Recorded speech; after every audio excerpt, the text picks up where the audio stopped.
I think we've done more or less strong style pairing, or you've done more or less strong style pairing.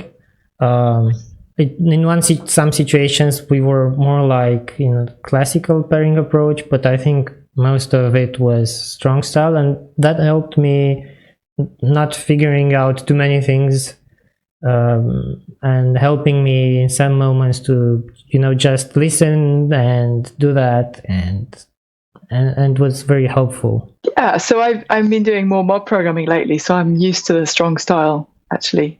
And I don't have the keyboard, so it's quite natural for me to try and take over and tell you what to do.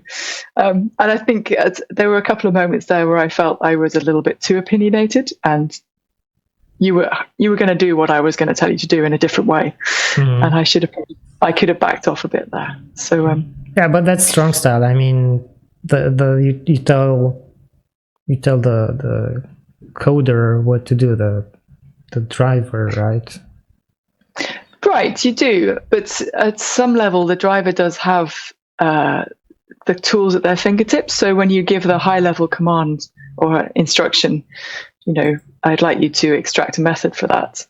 I maybe shouldn't have been quite so opinionated about how you did that and exactly how you got that. Actually, it was a field I wanted you to extract.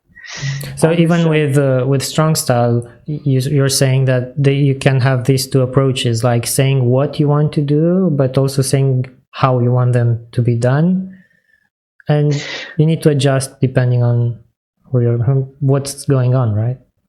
Yeah, so I see strong style as you start with a high-level instruction, extract a field for me, and then if the driver knows what to do, they just get on with it.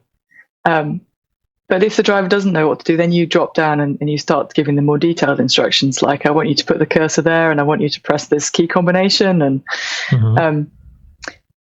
it's you have to put your instructions at the level the driver will cope with. And I think I was dropping down to the no, do it like this a little bit too easily, and I should have been perhaps giving you more high-level instructions.